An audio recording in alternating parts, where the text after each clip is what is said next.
नमस्कार। औद्योगिक प्रशिक्षण संस्थानों के व्यवसाय विद्युतकार के विषय ट्रेड थ्योरी की पाठचर्या में अंकित सेल एवं बैटरी पर आज मैं आपको प्रशिक्षण प्रदान करूंगी। आइए सबसे पहले जानते हैं सेल और बैटरी क्या होते हैं। सेल एक ऐसी डिवाइस है जो रासायनिक ऊर्जा को विद्युत ऊर्जा में रूपांतरित करती है। अर्थात सेल एक ऐसा साधन है जो रासायनिक ऊर्जा को विद्युत ऊर्जा में बदलती है। यह विद्युत ऊर्जा डीसी होती है। डीसी यानी कि डिस्ड धारा। सेल के सिद्धांत की बात करें तो जब कभी दो अलग अलग धातुओं की प्लेटें या छड़ों को किसी रासायनिक विलयन में रखते हैं तो इन पर ईएमएफ उत्पन्न होती है। सेल के 3 भाग होते हैं। पहला इलेक्ट्रोड, दूसरा इलेक्ट्रोलाइट, तीसरा कंटेनर। इलेक्ट्रोड अर्थात दो धातुओं की अलग अलग छड़ें।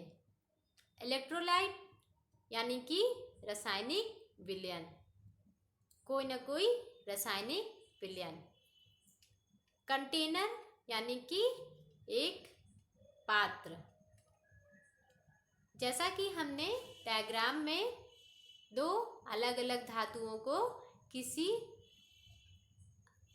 रासायनिक विलयन में एक कंटेनर में रखा है। दो अलग अलग धातुएं कौन सी हैं? पहला जिंक रॉड है, दूसरा कॉपर स्ट्रिप है। जिंक रॉड को ZnSO4 के सॉल्यूशन में रखा है और कॉपर स्ट्रिप को CuSO4 के सॉल्यूशन में रखा है और यह सॉल्यूशन आपका किसी न किसी कंटेनर में है। जिंक की रॉड ऋणात्मक छड़ की तरह कार्य करती है और कॉपर स्ट्रिप धनात्मक छड़ की तरह कार्य करती है।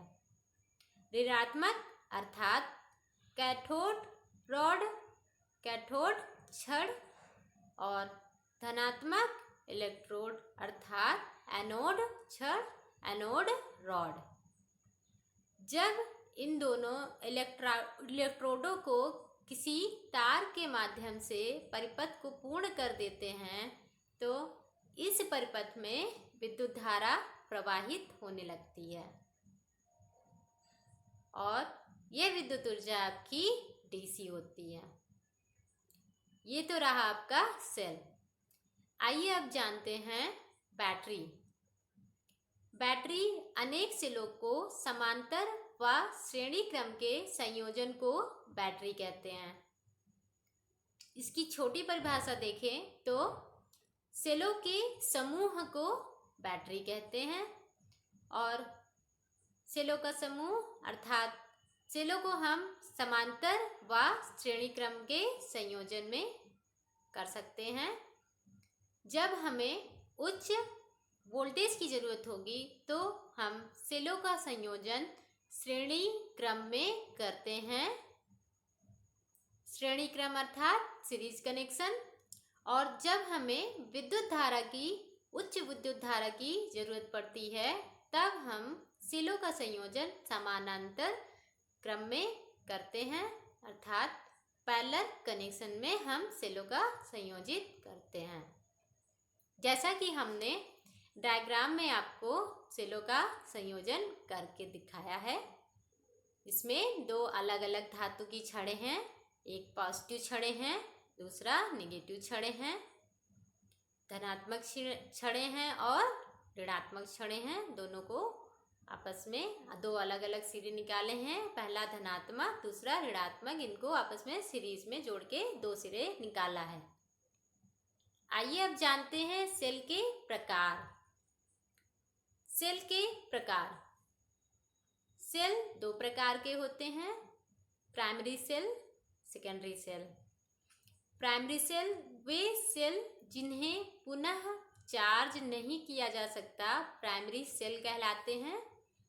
इस सेल को एक बार प्रयोग करने के बाद दोबारा प्रयोग नहीं किया जाता है। प्राइमरी सेल में प्रयुक्त होने वाला इलेक्ट्रोलाइट पेस्ट के रूप में प्रयुक्त होता है, अर्थात ऐसा सेल जो एक बार उपयोग तो कर सकते हैं लेकिन उनको फिर से चार्ज करके उपयोग नहीं कर सकते हैं, वह सेल आपके प्राइमरी सेल कहलाते हैं। और इस सेल में जो भी इलेक्ट्रोलाइट होता है, जो भी रासायनिक होता है, क्रियाएं होती हैं, वह आपका पेस्ट के रूप में होता है। रासायनिक विलयन जो भी होता है वो पेस्ट के रूप में होता है। प्राइमरी सेल के अंतर्गत voltage cell, Leclanche cell, Daniell cell, dry cell, ये सब सेल आते हैं। आइए अब इन सेलों के बारे में जानते हैं कि इन सेलों का वोल्टेज मान कितना होता है और इनका उपयोग कहाँ किया जाता है। तो आइए सबसे पहले वोल्टेज सेल के बारे में जानते हैं। यह एक कांच के बर्तन का बना होता है जिसमें तनु सल्फ्यूरिक एसिड का विलयन भरा होता है, जिसमें एक छड़ कॉपर की जो पॉजिटिव तथा दूसरी जिंक की छड़ जो नेगेटिव का कार्य करती है। अगर इलेक्ट्रोड को किसी तार द्वारा जोड़कर परिपथ को पूरा किया जाए तो परिपथ में विद्युत धारा प्रवाहित होने लगती है। जैसा कि हमने डायग्राम में दिखा रखा है कि एक कंटेनर है और उस कंटेनर में H2SO4 का विलयन है और उस विलयन में दो अलग अलग धातु की छड़ें रखी गई हैं। वो दो अलग अलग छड़ें, पहला जिंक की रॉड है, दूसरा कॉपर की। जिंक की रॉड ऋणात्मक छड़ की तरह कार्य करती है और कॉपर की रॉड धनात्मक छड़ की तरह कार्य करती है। और जब इन दोनों छड़ों को या फिर इलेक्ट्रोडों को किसी तार द्वारा जोड़कर परिपथ को पूरा कर देते हैं तो परिपथ में विद्युत धारा प्रवाहित होने लगती है और यह विद्युत आपकी डीसी के रूप में होती है। डीसी यानी डायरेक्ट करंट। इस प्रकार के सेल के वोल्टेज का मान 1.08 वोल्ट होता है। चूँकि इस सेल के वोल्टेज का मान बहुत ही कम है तो इस प्रकार के सेल का इस्तेमाल बहुत कम किया जाता है। आइए अब लेक्लांचे सेल के बारे में जानते हैं कि लेक्लांचे सेल क्या होता है।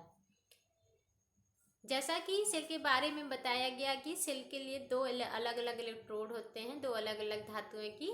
तो इस सेल में एक कार्बन की रॉड है जिसको हमने एक जिंक के केस में अमोनियम क्लोराइड का पेस्ट लगा करके उसमें कार्बन और मैंगनीज डाइऑक्साइड का पाउडर भर के उस कार्बन की रॉड को हमने एक इंसुलेटर पेपर के द्वारा उसको हमने सील कर दिया। अब जैसे जिंक का केस आपका ऋणात्मक की तरह कार्य करता है, ऋणात्मक इलेक्ट्रोड छड़ की तरह कार्य करता है और कार्बन की रॉड धनात्मक इलेक्ट्रोड की तरह कार्य करता है। और जब इनका परिपथ आपस में पूर्ण होता है तो इनमें विद्युत धारा प्रवाहित होने लगती है। इस प्रकार के सेल के वोल्टेज का मान 1.4 वोल्ट होता है और इस प्रकार के सेल का उपयोग टेलीफोन, घंटी में किया जाता है। आइए अब डेनियल सेल के बारे में जानते हैं। प्रकार के भी सेल में दो अलग अलग इलेक्ट्रोड लेते हैं। पहला जिंक की रॉड, दूसरा कॉपर की स्ट्रिप।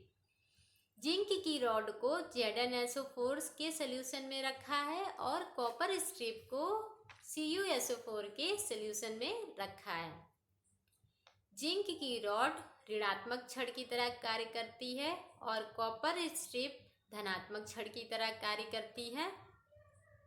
जब इन दोनों इलेक्ट्रोडों को आपस में तार के द्वारा जोड़कर परिपथ को पूरा करते हैं तो इस परिपथ में विद्युत धारा प्रवाहित होने लगती है। इस प्रकार के डेनियल सेल के वोल्टेज का मान 1.1 वोल्ट होता है और इनका उपयोग लेबोरेटरी अर्थात प्रयोगशालाओं में स्थिर वोल्टेज प्रदान करने के लिए किया जाता है। आइए ड्राई सेल के बारे में जानते हैं। वर्तमान समय में ड्राई सेल का इस्तेमाल बहुत ही ज़्यादा किया जाता है, अधिकतर किया जाता है, हर जगह उपयोग करते हुए दिखाई देते हैं। ड्राई सेल में आपका एक ग्रेफाइट की रॉड होती है। उस रॉड को MnO2 और कार्बन के पेस्ट में रख के उसको पोरस पेपर के द्वारा पैक कर दिया जाता है। फिर उस पूरी पैकिंग को एक जिंक कंटेनर में NH4Cl और ZnCl2 के पेस्ट को भर करके उस ग्रेफाइट की पैकिंग को हम अंदर रखते हैं। फिर उस पूरे पैकिंग को, पूरे कंटेनर को हम एक मेटल कैप के द्वारा सील कर देते हैं।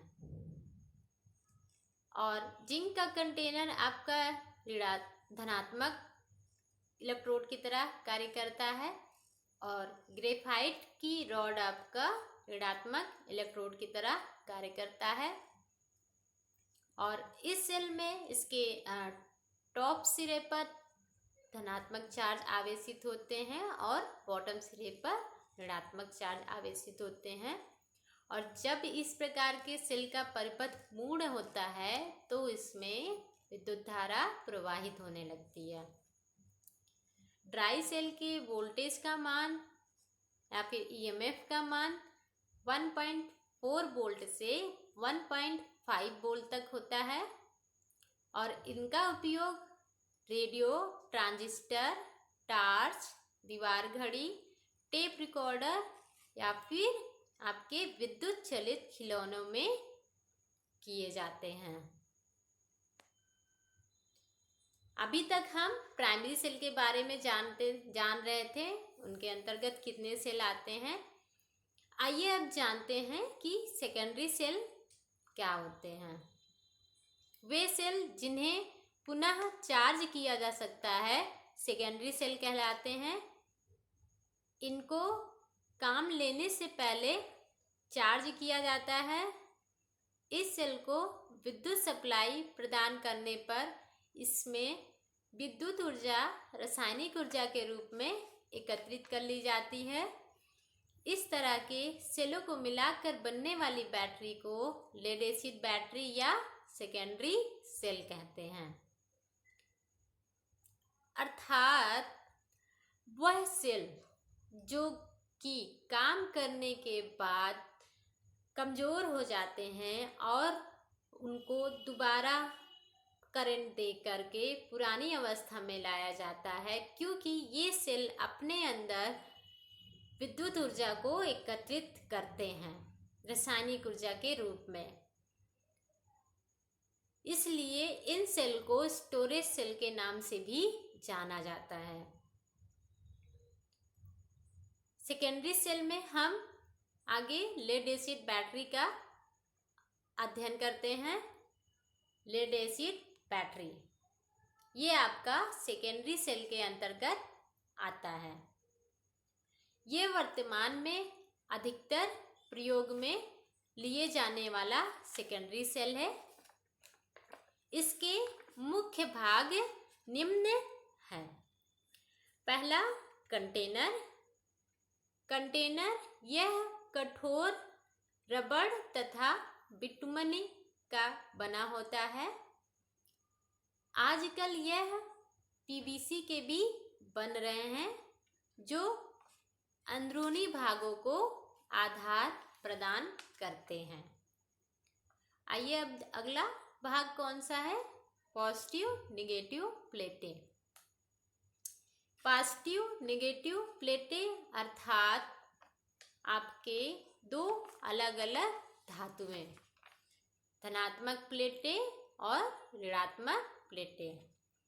आइए अब अगला भाग सेपरेटर। सेपरेटर अर्थात इनका कार्य की बात करें तो इनका कार्य क्या होता है? यह ऋणात्मक और धनात्मक प्लेटों को आपस में मिलने से इनको रोकते हैं। धनात्मक प्लेटें और ऋणात्मक प्लेटें जो होती हैं वो आपस में मिलने न पाए, इसलिए इसमें एक सेपरेटर का इस्तेमाल किया जाता है। अगला भाग है सेल कवर। आइए हम इस लेड एसिड बैटरी के कुछ भागों को आपको दिखाते हैं। जैसे कि आपका एक भाग है सेल कवर। यह कठोर रबड़ का बना होता है और सेल को क्रियाशील पदार्थों की धूल तथा अन्य बाहरी अशुद्धियों से रक्षा करता है। अगला है सेल कनेक्टर। सेल कनेक्टर या फिर सेल संयोजक। इनका कार्य सेल को श्रेणी क्रम में जोड़ने का है। यह लेड से बना होता है।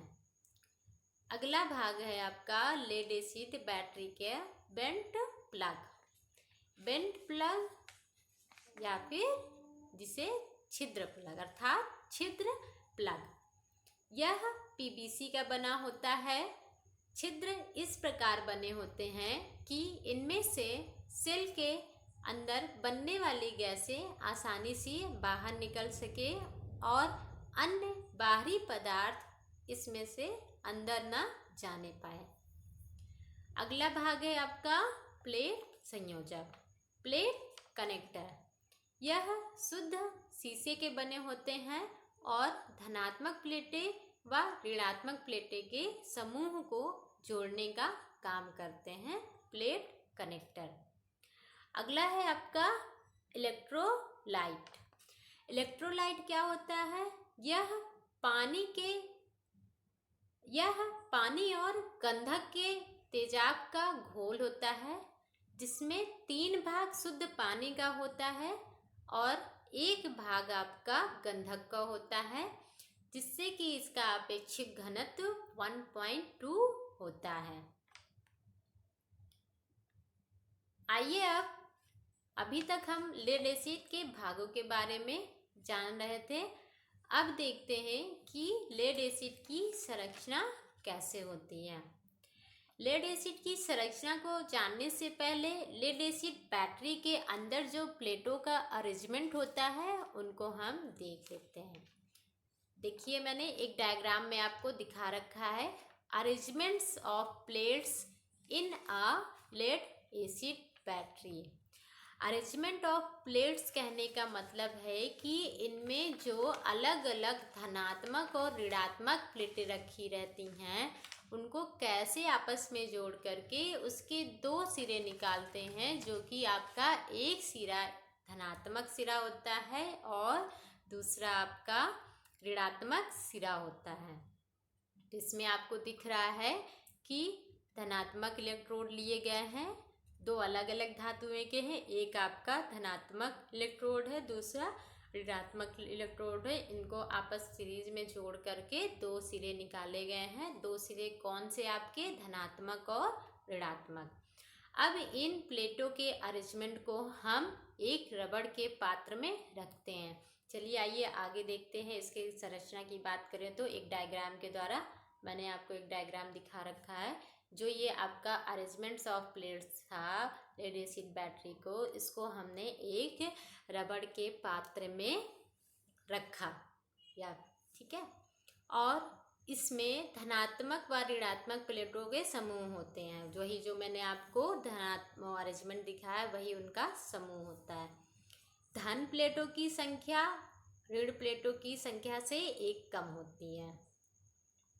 प्लेटों की कुल संख्या विषम संख्या में रखते हैं, जो कि आपका 11, 13, 15, 17, 23, 25 होते हैं। प्रत्येक धन प्लेटें दोनों ओर से कार्य कर सके, इसलिए ऋण प्लेटों की संख्या धन प्लेटों से एक अधिक रखी जाती है। आपको इसमें देखिए डायग्राम में दिख रहा है कि ऋण प्लेटों की संख्या धन प्लेटों से एक अधिक है।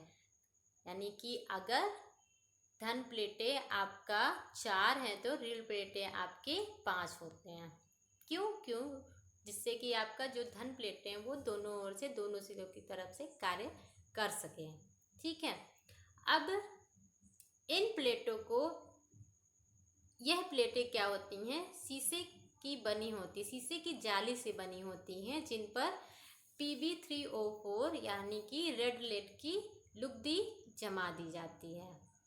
और इस इलेक्ट्रोड के प्लेटों को क्या करते हैं, तनु H2SO4 के इलेक्ट्रोलाइट में रखते हैं और इन प्लेटों में शॉर्ट सर्किट न होने पाए इसलिए सेपरेटर का इस्तेमाल करते हैं। इन प्लेटों को आपस में ना मिलने पाए, शॉर्ट सर्किट ना होने पाए, इसलिए सेपरेटर का प्रयोग किया जाता है। दोनों प्लेटें समूह को संयोजक सिरे से बाहर निकाल करके पात्र से ऊपर से सील कर दिया जाता है। मतलब कि जो दो अलग अलग धातु की प्लेटें हैं उनके संयोजक सिरों को आपस में जोड़ करके अलग अलग सिरे निकाल करके उसके बाद उनको एक सील कवर से सील कर दिया जाता है। डायग्राम में आपको दिख रहा है कि एक सिरा आपका पॉजिटिव सिरा है, दूसरा नेगेटिव सिरा है। अभी क्या होता है, ये तो आपका संरचना का था कि लेड एसिड बैटरी की संरचना किस प्रकार से होती है, उसके अंदर क्या क्या रहता है। अब आते हैं लेड एसिड बैटरी के रासायनिक क्रियाओं के बारे में बात करते हैं। तो लेड एसिड बैटरी में रासायनिक क्रियाएं 4 स्टेप में होती हैं। पहला आपका फॉर्मिंग, दूसरा चार्जिंग, तीसरा डिस्चार्जिंग, चौथा रिचार्जिंग। फॉर्मिंग में क्या होता है कि यह तनु अम्ल भरते ही इसमें क्रिया प्रारंभ होती है। तनु अम्ल अर्थात इलेक्ट्रोलाइट में जैसे ही हम धनात्मक और ऋणात्मक प्लेटों को रखते हैं किसी एक कंटेनर में, तो इसमें फॉर्मिंग क्रिया प्रारंभ हो जाती है और यह क्रिया आपको विक्रेता द्वारा करके दी जाती है। मैंने कहने का मतलब कि जब आप मार्केट में जाते हो, किसी शॉप पर लेड एसिड बैटरी आप खरीदते हो तो वो आपकी ऑलरेडी फॉर्मिंग क्रिया में ही करके दी जाती है। अब उस बैटरी को अगले स्टेप में हम ले जाते हैं चार्जिंग में। चार्जिंग में क्या करते हैं कि अम्ल जैसे ही भरा होता है तो उसको हम ला करके मार्केट से खरीद करके चार्जिंग क्रिया उस बैटरी में करते हैं। वह कैसे होती है, उस बैटरी को हम डीसी सप्लाई सोर्स से जोड़ते हैं। डीसी सप्लाई के पॉजिटिव सिरे को बैटरी के पॉजिटिव सिरे से, डीसी सप्लाई के नेगेटिव सिरे को बैटरी के नेगेटिव सिरे से जोड़ करके हम उस लेड एसिड बैटरी को चार्ज करते हैं। ठीक है। चार्जिंग होने के बाद डीसी सप्लाई सोर्स से हमने बैटरी को चार्ज कर लिया। अब उसके बाद हम क्या करते हैं, बैटरी का अगला स्टेप किस में जाता है, डिस्चार्जिंग में। आवेशित सेल यानी कि जो हमने लेड एसिड बैटरी को चार्ज किया है उस बैटरी को, उस आवेशित बैटरी को लोड से संयोजन करते ही वह क्या होती है, डिस्चार्जिंग प्रक्रिया उसमें प्रारंभ हो जाती है। रासायनिक क्रिया में क्या होता है, डिस्चार्जिंग में रासायनिक क्रिया में जल के निर्माण की वजह से जल उसमें बनने लगता है, तो उसकी वजह से क्या होता है, अम्ल हमारा पतला होने लगता है, जिससे कि उसके अंदर का जो आपेक्षिक घनत्व है या फिर उस इलेक्ट्रोलाइट का आपेक्षिक घनत्व है वह कम होने लगता है। तो यह क्रिया आपका डिस्चार्जिंग में जाने होता है। कहने का मतलब उसमें जितना चार्ज आवश्यक रहता है वह लोड से कनेक्ट होने के बाद धीरे धीरे डिस्चार्ज होने लगता है। ये तो आपका डिस्चार्जिंग स्टेप था। अब अगली क्रिया क्या होगी आपकी, बैटरी की रिचार्जिंग। जब वो डिस्चार्ज हो गया लोड से कनेक्ट करने के बाद, हमने उसके सब मतलब विद्युत धारा को इस्तेमाल करिए तो एज ए डिस्चार्जिंग प्रक्रिया में थी, तो अब हमें उसे रिचार्जिंग करनी होगी। तो रिचार्जिंग करने के लिए सेल के डिस्चार्ज होने पर डीसी स्रोत से हम उसे पुनः आवेशित करते हैं या फिर चार्ज करते हैं।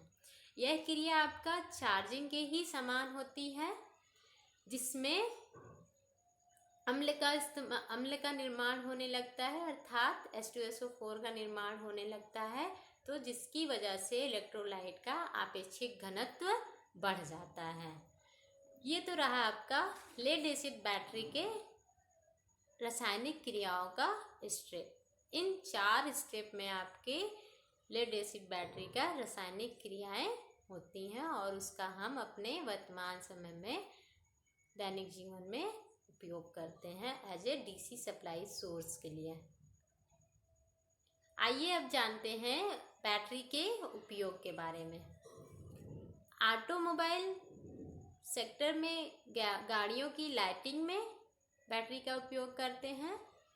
ऑटोमोबाइल सेक्टर में गाड़ियों में सेल्फ स्टार्टिंग सिस्टम में, इमरजेंसी लाइट व इन्वर्टर में आजकल हम लोग बहुत ज़्यादा देखते हैं लेड एसिड बैटरी का इस्तेमाल होता है, जिसमें कि हम सबसे पहले इन्वर्टर के थ्रू क्या करते हैं, एसी को डीसी में कन्वर्ट करते हैं। वही डीसी सप्लाई को फिर हम बैटरी को चार्ज करते हैं। ठीक है, आजकल हमको इन्वर्टर में बहुत ज़्यादा इस्तेमाल करने को इस बैटरी को दिखाई देता है, इस बैटरी का इस्तेमाल दिखाई देता है। रेडियो व टेलीफोन में, रेलवे की एयर कंडीशनिंग में, इलेक्ट्रॉनिक उपकरणों में हम बैटरी का उपयोग करते हैं। आज मैंने सेल एवं बैटरी, सेल के प्रकार, voltage cell, lead acid battery, battery के उपयोग पर प्रशिक्षण प्रदान किया है। आशा है यह प्रशिक्षण आपको भविष्य हेतु मददगार होगा। धन्यवाद।